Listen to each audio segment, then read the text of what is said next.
वालेकुम।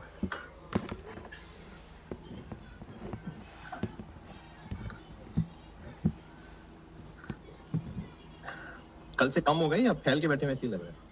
कम हो गए ना? हाँ।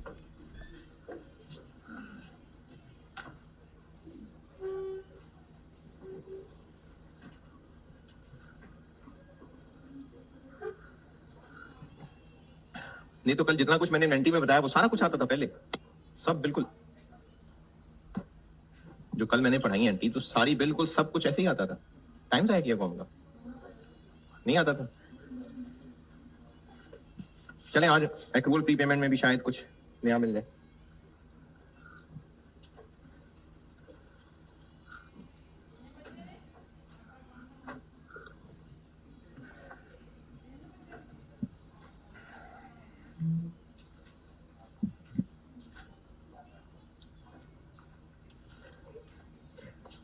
आवाज मेरी तो नहीं आज आपकी नहीं आ रही, वैसे पूछ रहा हूँ क्योंकि मैंने माइक लगाया होता ना तो आवाज तो नहीं आ रही होती है। आप लोग ठीक नहीं है। कोई डिस्टर्बेंस तो नहीं?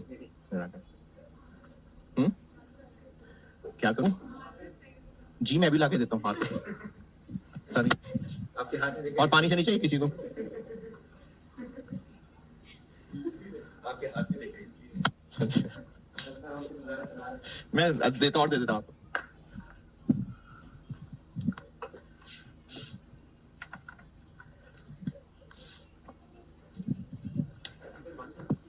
बंद है ये ले लीजिएगा सर में वो देखिए चलेगा।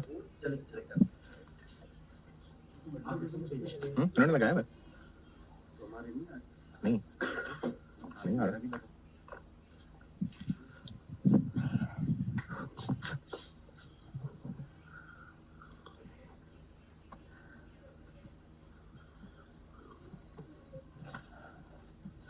बैड डेट्स में मैंने कल लिखा था कि जो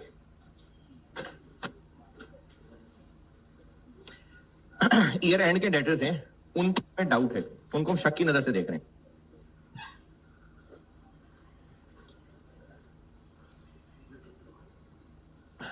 और जब वो परसेंटेज लगाएंगे तो जो आंसर आएगा वो क्या चीज होगी? प्रोविजन फॉर डाउटफुल डेट नामी टी अकाउंट का क्लोजिंग बैलेंस सीडी बैलेंस। अब बैड डेट से रिलेटेड अकाउंटिंग एंट्रीज कल मैंने बैड डेट्स की हेडिंग डाली थी ना, उससे उसी में चल रहा हूं आगे। बैड डेट से रिलेटेड अकाउंटिंग एंट्रीज पूरे साल में कभी भी अगर किसी डेट के बारे में हम ये फैसला कर लें कि अब ये पैसे नहीं मिलने, इसको कहते हैं हमने डेट राइट ऑफ कर लिया। क्या एंट्री होती है इसकी? बैड डेट डेबिट और डेटर क्रेडिट। और कोई एंट्री नहीं पड़ी, यही पड़ी है, इसके अलावा कोई और भी पड़ी? हाँ अलाउंस डेबिट ना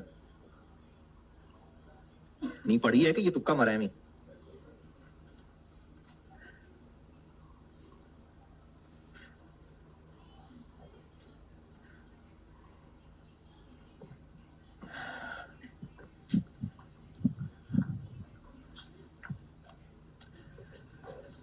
बैड डेट रिटर्न ऑफ की ना दो एंट्रीज हैं, दोनों सही हैं।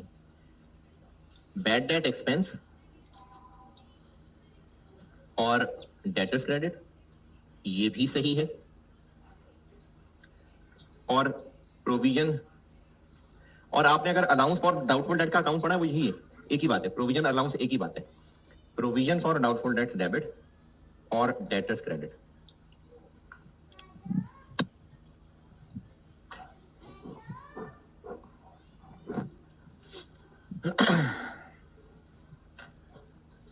ये दोनों एंट्री सही हैं, लेकिन आपने करना यह है कि आपने ना इस चैप्टर के लिए ये फॉलो करनी है।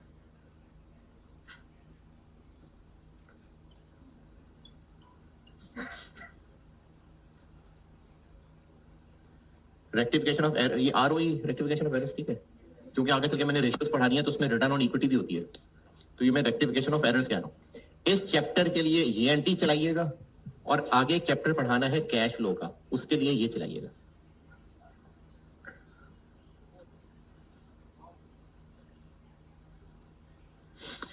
इसकी रीजन ये है कि असल में ये होती है लेकिन इस चैप्टर में अगर ये एंट्री की आपने तो फिर एक और एंट्री करनी पड़ेगी, इसलिए इस चैप्टर के लिए ये कर लेना। तो बैड डेट राइट ऑफ की एंट्री इस चैप्टर के लिए वो पहली वाली है, दोनों सही, लेकिन इस चैप्टर के लिए पहले वाली। और अगर पुराना कोई राइट ऑफ किया, कुछ साल पहले राइट ऑफ किया था और अब वो कस्टमर पैसे वापस करने आ गया, तो उसको कहेंगे अब रहने दो, अब तो राइट ऑफ कर दिया हमने, या ले ले पैसे, ले लेंगे पैसे। इसको कहते हैं बैड डेट रिकवर्ड। पैसे डेबिट और बैड डेट भी क्रेडिट कर सकते हैं, ये भी सही है। नहीं, प्रोविजन नहीं, बैड डेट भी क्रेडिट कर सकते हैं या बैड डेट रिकवर्ड के नाम का अकाउंट भी बना सकते हैं। जस्ट बैड डेट क्रेडिट कर दें, ये भी सही है, और बैड डेट रिकवर्ड के नाम का अकाउंट बन जाए, ये भी सही है।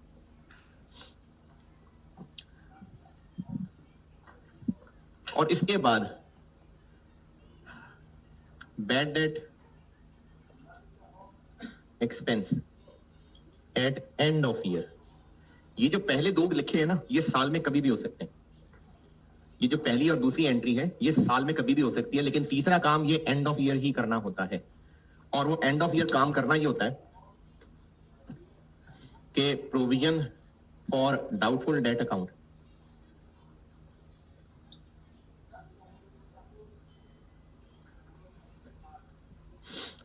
ये कहां से आ रहा होगा? ये पिछले साल का सीडी था। ये कैसे कैलकुलेट हुआ? ये जो कल बताया था, ये मैंने बात कल बताई थी, डेटर्स के ऊपर परसेंटेज लगा के। अच्छा, वैसे तो ये एंट्री भी इसमें डेबिट साइड पे आएगी, लेकिन मैं इस चैप्टर में चूंकि ये वाला तरीका फॉलो नहीं करवा रहा, ये फॉलो करवा रहा हूं, इसलिए बस बीडीसीडी ही है। इसको करेंगे बैलेंस। वो बैलेंसिंग फिगर इस साइड पे भी हो सकती है, इस साइड पे भी हो सकती है। अगर इस साइड पे बैलेंसिंग फिगर निकली तो ये कहलाता है कि हमें प्रोविजन और बढ़ानी है, ये इंक्रीज इन प्रोविजन कहलाता है। और अगर बैलेंसिंग फिगर इस साइड पे निकली तो ये कहलाता है कि प्रोविजन हमने कम करनी है, डिक्रीज इन प्रोविजन।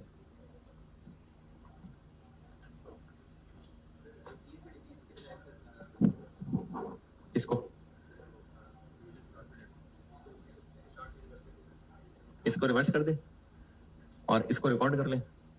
वो अपना तब छोटे छोटे बच्चे होते थे, तो इसलिए टीचर्स ने इस तरह के स्टेप सिखाए होंगे कि वो ओपनिंग को रिवर्स कर दो और क्लोजिंग रिकॉर्ड कर दो, तो वरना इंक्रीज डिक्रीज की एंट्री होती है। तो अब जब बैलेंसिंग फिगर निकलेगी, अगर वो हुई इंक्रीज, तो बैड डेट एक्सपेंस मजीद डेबिट हो जाएगा और प्रोविजन फॉर डाउटफुल डेट या provision for bad debt, provision for doubtful debt एक ही बात होती है, ये हो जाएगा क्रेडिट। और अगर डिक्रीज हुई तो ये उलट हो जाएगी।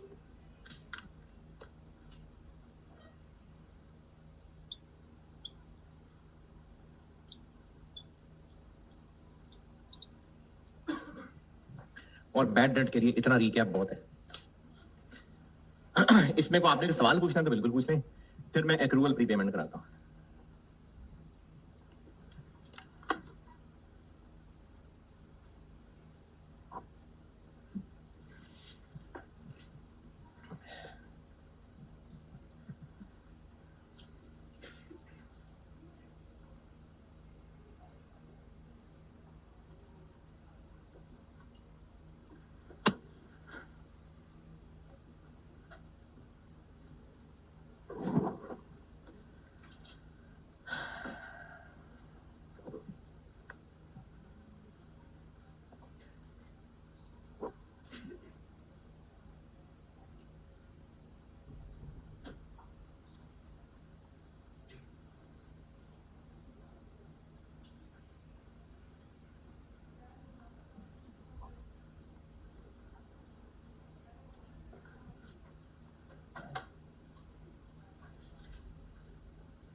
हाँ जी, इसमें कोई सवाल आपका है तो बताएं।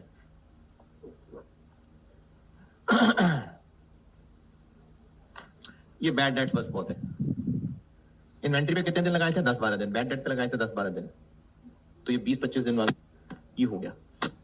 एक्रूअल पे कितने लगाए हैं? 10-12 दिन, वो भी होने लगा। एक्रूअल मुश्किल था? हाँ मुश्किल होता है।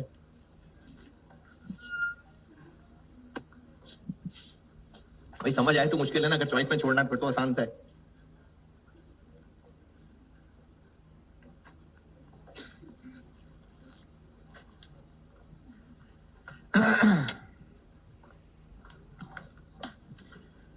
Accruals and prepayments.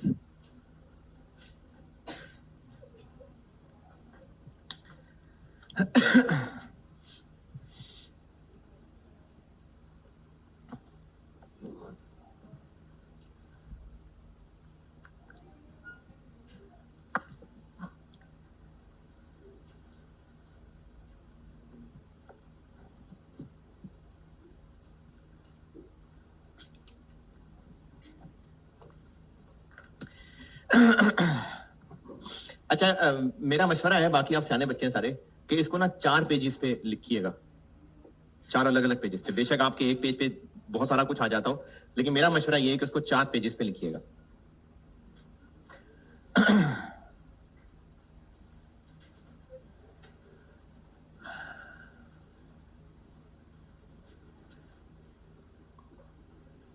अच्छा ये हेडिंग 4 पेज पे नहीं फैलानी, जो मैं अब पढ़ाने लगा हूं, जो नोट्स बनाने लगा हूं, वो 4 पेजेस पे फैलाऊंगा। एक्रूअल कॉन्सेप्ट क्या होता है? एक्रूअल कॉन्सेप्ट, पेमेंट नहीं की, पेमेंट नहीं की तो इनकम कहां से आ गई? और अगर पे कर दिया तो?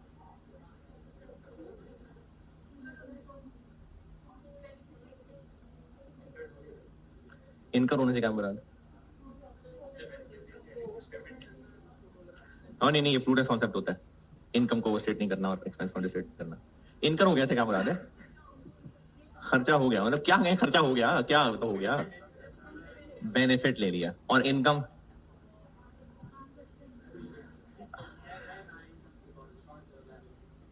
लायबिलिटी, लायबिलिटी कैसे?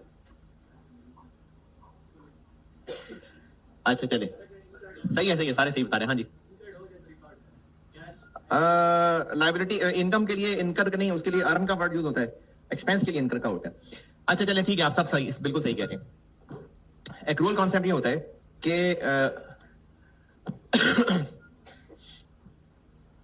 एक्सपेंस और इनकम शुड बी रिकॉग्नाइज्ड, यानी इनको एक्सपेंस और इनकम तब मानना चाहिए। अच्छा वो मैं सॉरी जल्दी हो गया था, 4 पेज पहले मैं कॉमन बातें बता लूं, फिर कहूंगा अब से 4 पेज शुरू हो रहे हैं। पहले कुछ कॉमन बातें बता लूं। एक्सपेंस और इनकम उस पीरियड में रिकॉग्नाइज होने चाहिए, in the period to which these relate, irrespective of timing of cash flow। Income और एक्सपेंस उस पीरियड में इनकम और एक्सपेंस कहलाने चाहिए जिससे वो रिलेट कर रहे हैं। कैश फ्लो का इससे कोई ताल्लुक नहीं है, कैश पहले भी हो सकता है, बाद में भी हो सकता है। एक्सपेंस किस पीरियड से रिलेट करता है?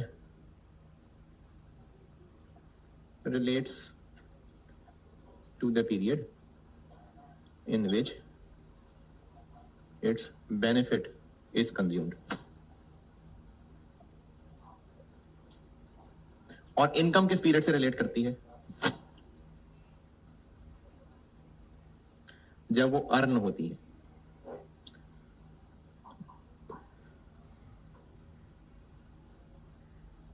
तो एक्सपेंस जिस पीरियड से रिलेट करता है उसमें, और इनकम जिस पीरियड से रिलेट करती है उसमें रिकॉर्ड होनी चाहिए। पैसे पहले भी हो सकते हैं, बाद में भी हो सकते हैं।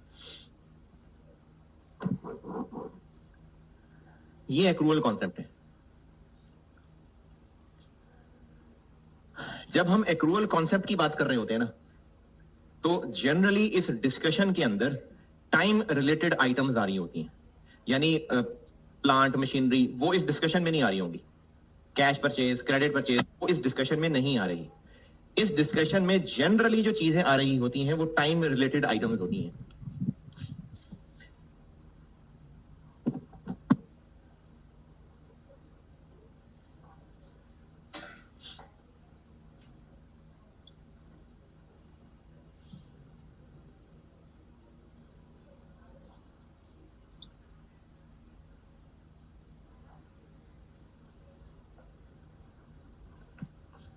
एक्रूअल कॉन्सेप्ट की जब डिस्कशन हो रही होगी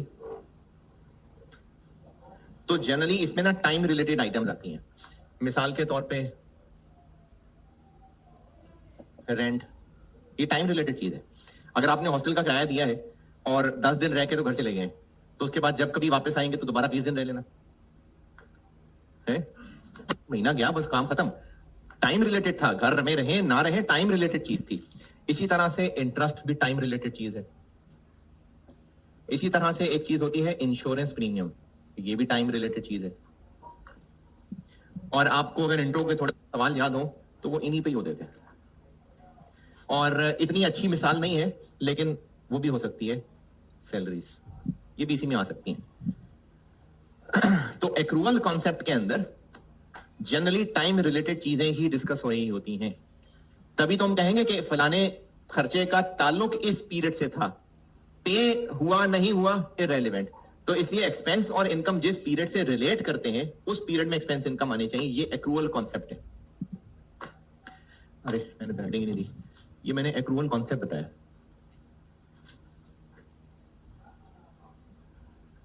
ये एक्रूअल कॉन्सेप्ट है।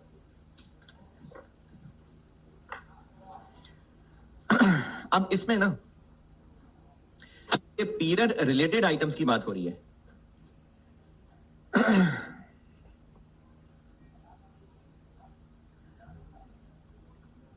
तो मैं इस चैप्टर के 4 हिस्से 2 एग्जाम्पल्स की शक्ल में कवर कर रहा हूं। क्या 4 हिस्से होते हैं इस चैप्टर के?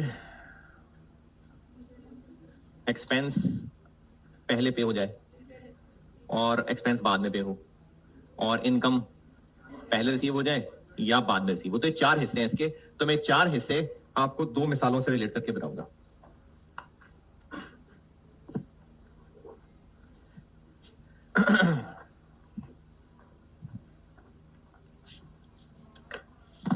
यहां तक नोटेड?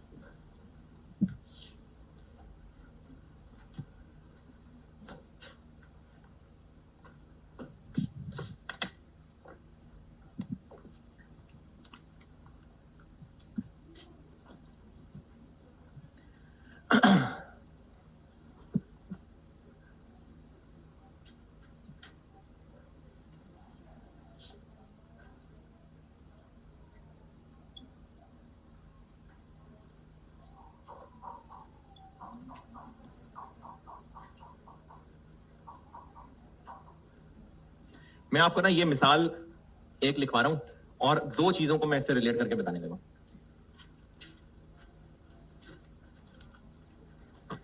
क्या हुआ? पूछा कुछ? क्या हो गया?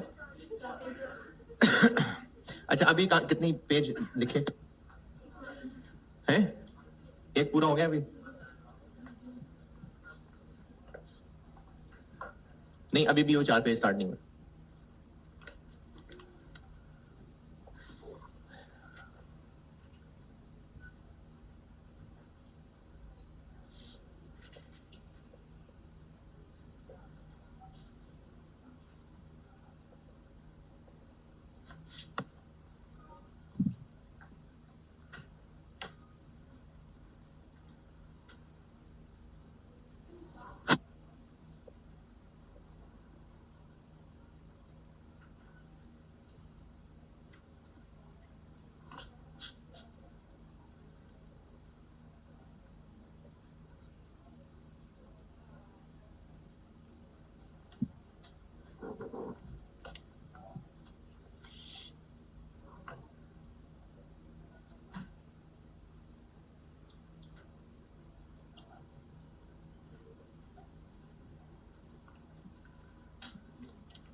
ये मैं अकाउंटिंग ईयर 24 की ये दीवारें उठा देता हूँ।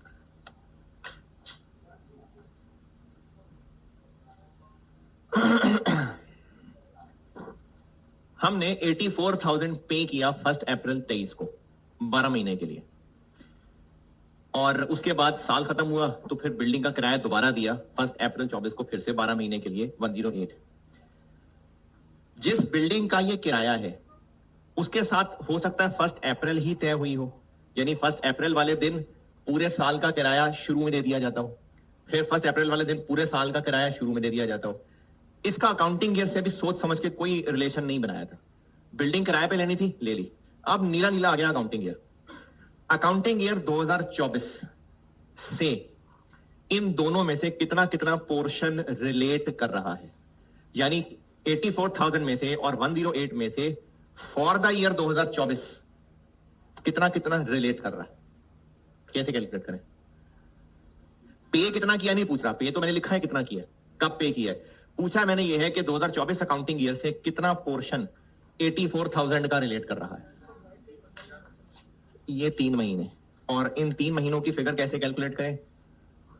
84,000 इंटू 3/12 क्या बना? 21,000। इसी तरह इस 108 में से कितना पोर्शन 2024 से रिलेट कर रहा है? 108 9/12 कितना? 81,000। और 108 के बाकी 3 महीने वो 2025 से रिलेट कर रहे हैं। कितने?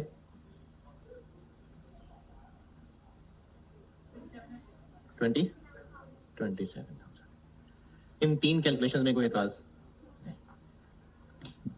और अगर चलो 2023 ईयर की भी बात कर लें तो 2023 से 84,000 का कितना हिस्सा रिलेट कर रहा है? हाँ जी 9 63। इन 4 फिगर से बताएं कोई एतराज है तो। अगर हम सिर्फ 2024 को फोकस करें तो रेंट एक्सपेंस फॉर 2024 कितना है? रेंट एक्सपेंस फॉर 2024 अकाउंटिंग का 24 है जी 102,000। ये है rent expense for the year. ये कैसे कैलकुलेट किया? इस बाउंड्री में रहते हुए कितना कितना इस बाउंड्री से रिलेटेड है, तो फॉर द ईयर 102,000 आ गया। यहां तक बताएं जो फिगर भी पूछ रही है आपने।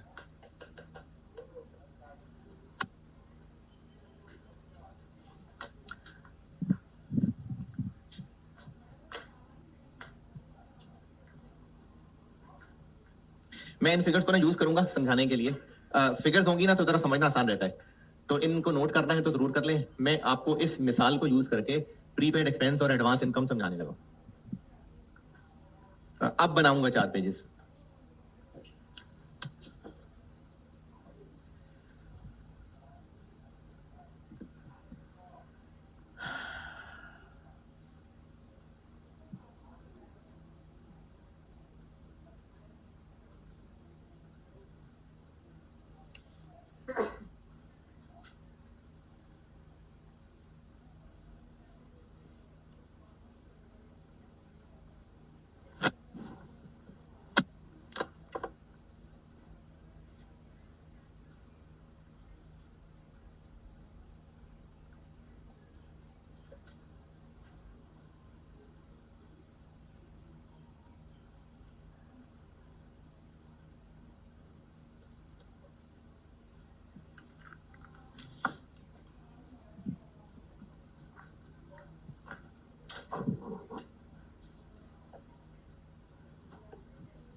जल्दी जल्दी 10-12 दिन का चैप्टर पूरा करना है।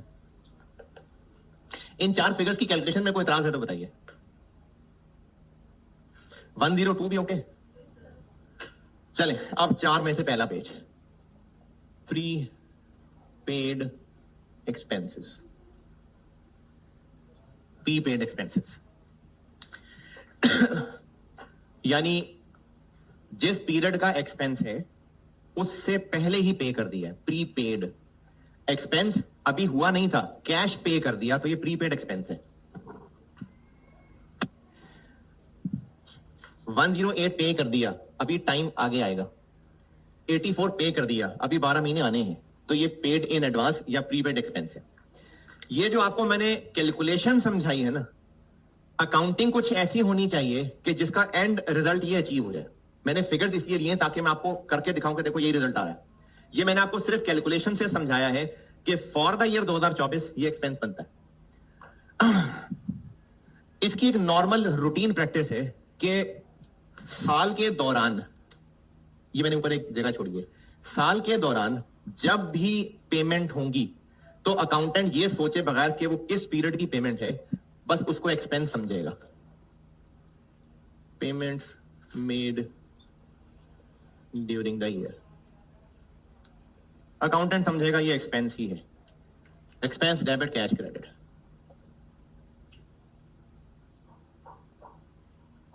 और एक्सपेंस में जनरल वर्ड लिख रहा हूं, अगर रेंट का सवाल है तो रेंट डेबिट, इंश्योरेंस का है तो इंश्योरेंस डेबिट, और कैश क्रेडिट। इस मिसाल को 2024 को बेस बनाते हुए कितने से हो गई है एंट्री? 2024 की बाउंड्री देखे मैंने दीवारें ऊपर उठाई हैं। 2024 में बर्बाद कर दी है मेरी सारी पिछले आधे घंटे की मेहनत, बिल्कुल बर्बाद कर दी, दीवार से मार के फेंकी है। 108 बिल्कुल बर्बाद कर दिया आधा घंटा है। मेरे कान में आवाज नहीं आई थी, मुझे 102 की आवाजें आ रही थी। और है जी, अच्छा जी 8 ही कहा था मैंने, सुनने में गलती कर दी। वो शाबाश, जबरदस्त शाबाश। 108 2024 के अंदर कैश पे ये हुआ, ये कैश नहीं है, ये तो हमने इसके टुकड़े लिए हैं, इसका टुकड़ा लिया है और फॉर द ईयर 102 एक्सपेंस कहा है, कैश नहीं इतना पे हुआ। मैंने लिखा तो है पेड। 24 ईयर की बाउंड्री में कितना कैश पे हो रहा है? 108 पे हो रहा है। हम किराएदार हैं, मालिक मकान को हम पूरे साल का किराया इस दिन, ये मैंने एरो लगाया ना भाई, इस दिन इतना किराया पे कर रहे हैं पूरे साल का, तो 24 की दीवार के अंदर अंदर कितना पे हुआ है? 108। उसके बाद ईयर एंड आएगा और अकाउंटेंट हिसाब किताब ये करेगा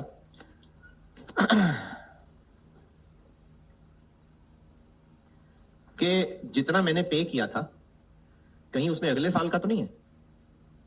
तो 108 में कोई अगले ईयर से भी रिलेट कर रहे हैं महीने? कितने? 3। कितना फिगर बनी वो? 27। तो अकाउंटेंट ये कहेगा कि ये तो अगले साल से रिलेटेड है, मैं तो इसको एक्सपेंस कह चुका हूं, ये तो एक्सपेंस नहीं है, तो एक्सपेंस कर देगा क्रेडिट। क्यों एक्सपेंस क्रेडिट कर देगा? क्योंकि अभी 24 का वो एक्सपेंस नहीं है। कितना? लेकिन पे तो कर दिया, तो अब ये पे हो चुका है, एक्सपेंस अभी फिलहाल नहीं है, कल होगा, तो ये हमारा एसेट बन जाएगा और प्रीपेड एक्सपेंस हो जाएगा डेबिट।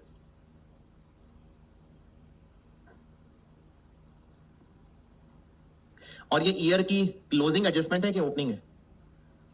इसलिए हम इसको कहते हैं ये क्लोजिंग प्रीपेड है।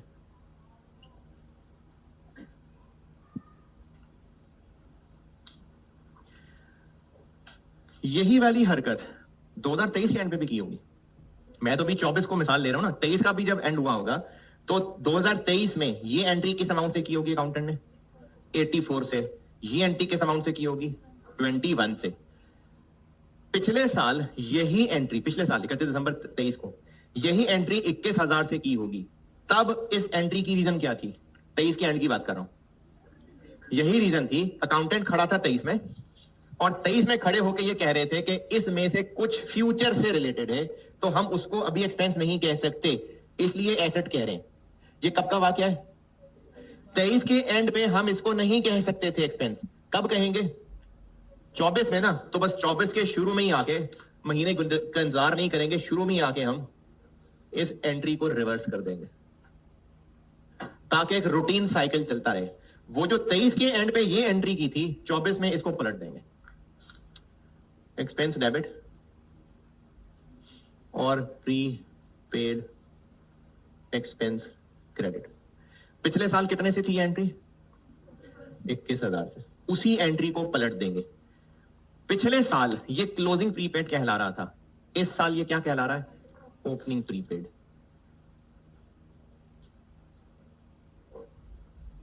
अच्छा, इसकी भी साइंस है कि इसको ऑपरेटिंग का ओपनिंग का क्लोजिंग क्यों कह रहे हैं, अभी बताता हूं। ये 3 एंट्रीज अकाउंटेंट ने कर दी। क्या? हर साल के दौरान जब भी पेमेंट होगी, ये सोचे बगैर कि किस साल की एक्सपेंस डेबिट कैश क्रेडिट, साल के एंड में सोचेगा जाके कि कहीं ज्यादा एक्सपेंस तो नहीं बना आया, क्योंकि पैसे हम पहले देते आ रहे हैं। तो जितना ज्यादा एक्सपेंस बना दिया था, अगर 27 को पहचानना हो तो क्या पहचान रखें इसकी? पेमेंट हो चुकी है लेकिन ये फ्यूचर पीरियड से रिलेट कर रहा है, तो इसको हम एक्सपेंस से निकाल के एसेट बना लेंगे और अगली सुबह रिवर्स कर देंगे। पूरा साल ये काम होता रहेगा, ये काम पूरा साल चलता रहेगा, साल के एंड पे ये और अगले साल के शुरू में रिवर्स। अब देखते हैं इससे हमें रिजल्ट हासिल हो रहा है कि नहीं हो रहा। इन सारी एंट्रीज से टी अकाउंट्स में पोस्टिंग चलाते हैं। एक एक्सपेंस का टी अकाउंट बना लेते हैं और एक प्रीपेड का।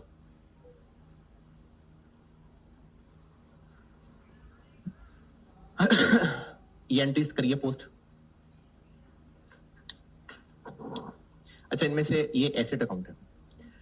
अगर पिछले साल हमने इसमें कुछ एसेट रखा था तो इस साल के शुरू में वो बीडी बैलेंस आ रहा होगा, इसमें बीडी बैलेंस आ रहा होगा 21,000। अब एंट्रीज करें पोस्ट। पहली एंट्री बताएं क्या करूं, बताएं कहां क्या क्या करूं। एक्सपेंस डेबिट 21 और 21 और एक्सपेंस डेबिट कैश क्रेडिट 108। फिर प्रीपेड एक्सपेंस डेबिट कितने से और एक्सपेंस क्रेडिट 27,000। ये हमने एंट्रीज पोस्ट कर दी। साल एंड हो गया, साल एंड हो गया, ट्रायल में बैलेंसेस जाएंगे। ये एक्सपेंस ग्रुप है तो इसका सीडी आ जाएगा। सीडी नहीं, इसकी बैलेंसिंग फिगर एसओसीआई में चली जाएगी। देखिए कितना बना 102। ये एसेट ग्रुप है 27,000। ये एसओएफपी में जाएगा। अब वो जो मैंने आपको कॉन्सेप्चुअली बताया था, कैलकुलेशंस करते हुए 2024 ईयर से रिलेटेड कितनी फिगर बन रही थी 102, तो हमारी इस अकाउंटिंग का एंड रिजल्ट वही हासिल हो गया। और यहां खड़े होके पैसे हम ज्यादा दे चुके हुए हैं, कितने? तो वो हमारा एसेट है ना, तो ये देखें एसेट आ गया। तो जो कॉन्सेप्चुअली या एक्रूअल कॉन्सेप्ट के तहत लॉजिकल कैलकुलेशन बनती है हमारी इस अकाउंटिंग से, वो रिजल्ट हासिल हो रहा है। तो एंट्रीज होती हैं ये 3 और टी अकाउंट असल में बनते हैं ये 2, लेकिन फॉर एग्जाम पर्पसेस इन 2 के टाइम जाया नहीं करना। ये आपने शायद इंट्रो में भी ये टी अकाउंट रट्टा लगाया हो शायद, अगर नहीं तो अब लगा लीजिएगा। कैश फ्लो के चैप्टर में भी काम आएगा और इनकम एंड एक्सपेंडिचर पढ़ानी है चीज नॉन प्रॉफिट, उसमें भी काम आएगा। एग्जाम्स के लिए हम ये 2 अकाउंट नहीं बनाएंगे, एग्जाम्स के लिए एक ही अकाउंट बनेगा। नाम बेशक उसका एक्सपेंस होगा लेकिन ये हमारा मल्टीपर्पज अकाउंट होगा। अगर इसका फॉर्मेट रट्टा लगाएं, ये क्या चीज है? प्रीपेड तो है लेकिन कोई फर्क तो रखना पड़ेगा ना। ये ओपनिंग प्रीपेड है, यानी इसमें इस साइड पे क्या आ रहा है, तो ओपनिंग प्रीपेड की फिगर इस साइड पे आया करेगी। ये क्या है? पेमेंट्स फॉर द ईयर, ये इस साइड पे आया करेगी। ये क्या है? इस साइड पे आया करेगा। ये क्या है? Expense for the year. Exam में ये वाला टी अकाउंट याद कर लें। एक्सपेंस के टी अकाउंट में 4 चीजें आ रही हैं, ओपनिंग प्रीपेड इस साइड पे, क्लोजिंग प्रीपेड इस साइड पे, पेमेंट फॉर द ईयर इस साइड पे, एक्सपेंस फॉर द ईयर इस साइड पे। अब जिन चैप्टर्स में ये काम आना है ना, उनमें इनमें से हो सकता है 3 फिगर्स पता हो तो चौथी हम बैलेंस करके निकाला करेंगे। अच्छा, अगर ये पौना घंटा बर्बाद नहीं किया तो इन दोनों फिगर में फर्क है। ये एक्रूअल कॉन्सेप्ट के तहत जो फॉर द ईयर एक्सपेंस बनता है ये वो है। ये क्या है? जो कैश पे किया है। अगर इस मिसाल की बात करें 2024, तो ये क्या है 108 और ये 102 है।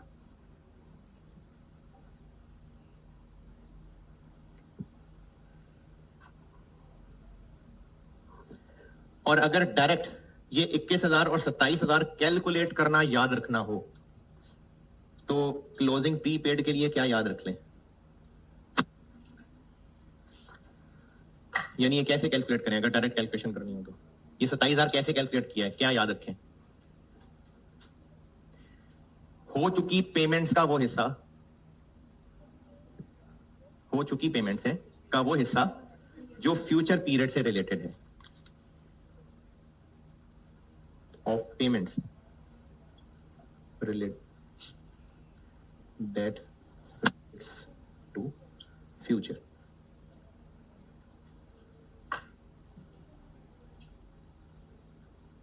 और ओपनिंग प्रीपेड के लिए क्या याद रख लें, अगर कुछ अलग से याद रखना है तो भी आपकी मर्जी है।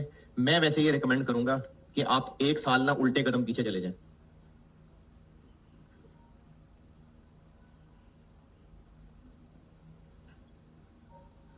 मैं ये रिकमेंड करूंगा, यानी जो 27 कैलकुलेट किया है ओपनिंग कैलकुलेट करने के लिए एक साल उल्टे कदम चले जाए। ये कैसे कैलकुलेट करते हैं, ये कैसे कैलकुलेट किया है, पेमेंट का वो हिस्सा जो फ्यूचर से रिलेटेड है, ये क्लोजिंग प्रीपेड है। ओपनिंग कैसे निकालें, 2 कदम इधर हो जाए, पेमेंट का वो हिस्सा जो फ्यूचर से रिलेटेड, ये है प्रीपेड एक्सपेंस। अब मैं इसी मिसाल को, इन्हीं एंट्रीज को इनकम में कन्वर्ट करने लगा। सेम मिसाल, सेम फिगर, सब कुछ सेम, सिर्फ मैं इसको इनकम में कन्वर्ट करने लगा। इसमें कुछ सवाल पूछना है तो पूछें।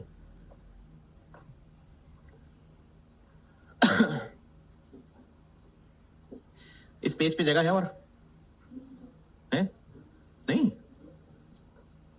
ये एक पेज पे खत्म होगी जगह, कोई कोने में कहीं ऊपर नीचे कोई साइड पे जगह होगी। प्रीपेड एक्सपेंसेस के 1-2 नाम और बता रहा हूं। प्रीपेड एक्सपेंसेस ज्यादा मशहूर नाम प्रीपेड है, ज्यादातर यही मशहूर है। और भी हो सकता है एक्सपेंस पेड इन एडवांस, ये भी इसी का एक और नाम हो सकता है, एक्सपेंस पेड इन एडवांस।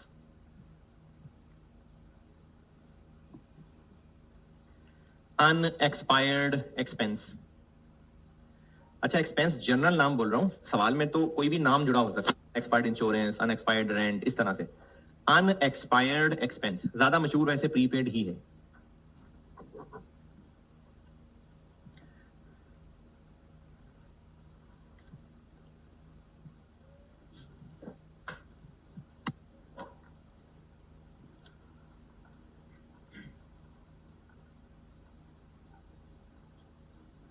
ये सब नोटेड। अच्छा मेरा ख्याल था एक पेज पे पूरा आ जाएगा, इसलिए 4 पेज गए थे आप। चले अगर आपका यही एक पेज पे नहीं आया तो मैं 4 पेज वाले अल्फाज वापस लेता हूं, बस चलते जाए जहां चल।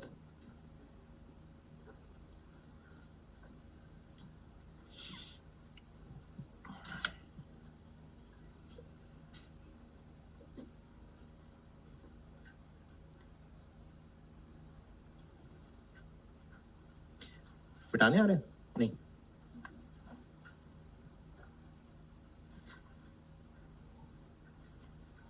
ठीक है नोटेड।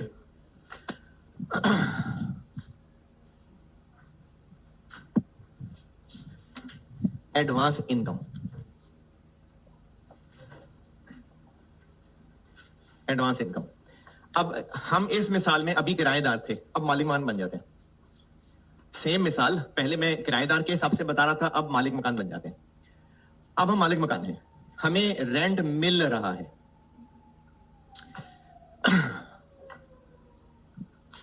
पेमेंट होती थी एक्सपेंस डेबिट कैश क्रेडिट, पैसे मिल रहे होंगे कैश डेबिट इनकम क्रेडिट।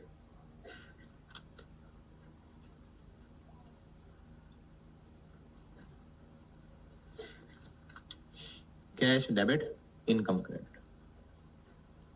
और इनकम मैंने जनरल लिखा है, जो भी सवाल में नाम हुआ, रेंट इनकम, इंटरेस्ट इनकम।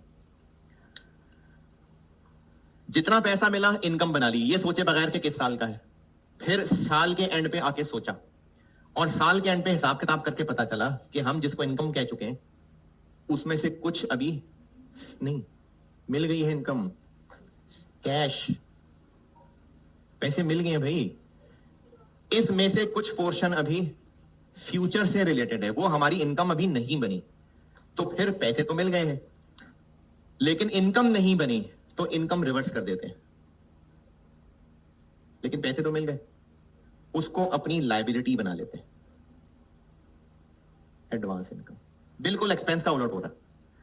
वहां एक्सपेंस से निकाल के एसेट बना रहे थे, यहां इनकम से निकाल के लायबिलिटी बना रहे। उसको कहा था क्लोजिंग प्रीपेड, इसको कह देते हैं क्लोजिंग एडवांस। यही हरकत पिछले साल भी की थी, तो अब इस साल उसको रिवर्स कर देते हैं।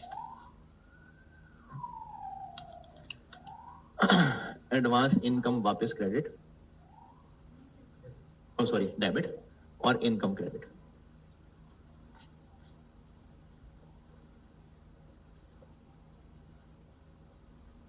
और इसको कह देते हैं ओपनिंग एडवांस। बिल्कुल उसका उलट, पैसे पे हो रहे हैं, एक्सपेंस डेबिट कैश क्रेडिट, पैसे मिल रहे हैं, कैश डेबिट इनकम क्रेडिट। जितना एक्सपेंस बना दिया वो ज्यादा था, तो फिर कुछ एक्सपेंस से निकाल के एसेट बना लेते हैं। जितनी इनकम बना दी वो ज्यादा थी, तो फिर इनकम से निकाल के लायबिलिटी बना लेते हैं, और साल के शुरू में इसको रिवर्स। असल में दो टी अकाउंट्स बन रहे होंगे,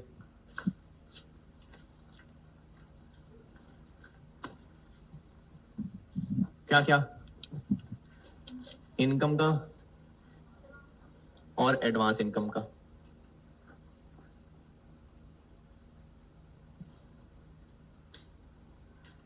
और चूंकि ये लायबिलिटी है, तो जो पिछले साल लायबिलिटी थी वो इस साल बीडी आ रहा होगा। अब ये एंट्रीज पोस्ट करें।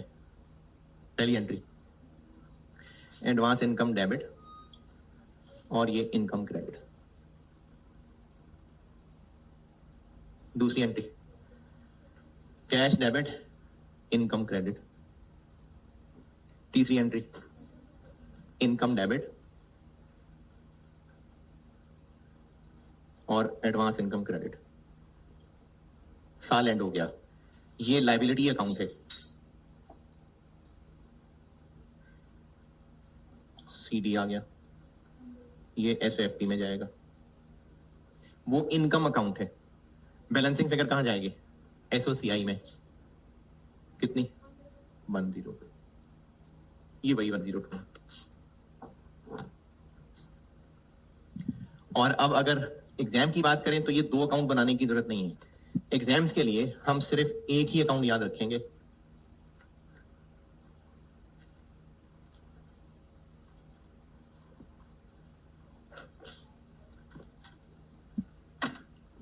बस इनकम का।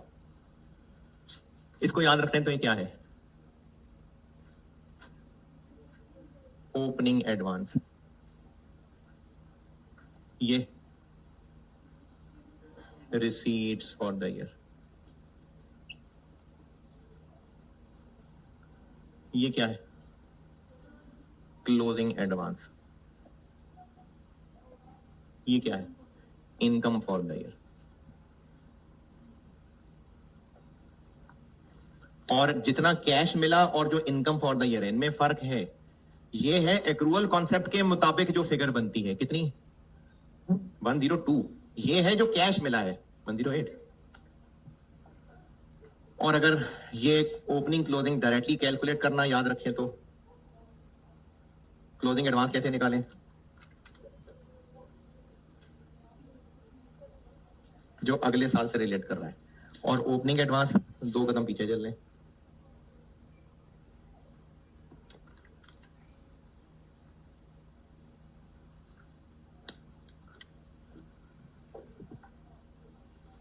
इसको नोट करें, फिर इसके 2-3 नाम और बताता हूं। ये वो दूसरा पेज था, अगर किसी का एक पेज पे पूरा आ रहा था तो।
ये नोटेड?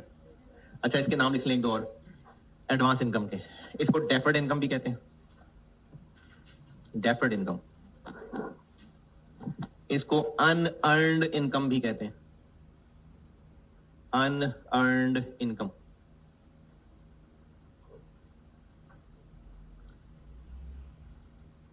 अच्छा, इन दोनों में कॉमन बात क्या है? पैसे पहले हैं, एक्सपेंस इनकम बाद में। पैसा पहला आ रहा है, पे कर रहे हैं तो प्रीपेड एक्सपेंस बन रहा है, रिसीव कर रहे हैं तो एडवांस इनकम बन रही है। इन दोनों के दो उलट केस ये हैं कि पैसे बाद में शिफ्ट हो जाएंगे।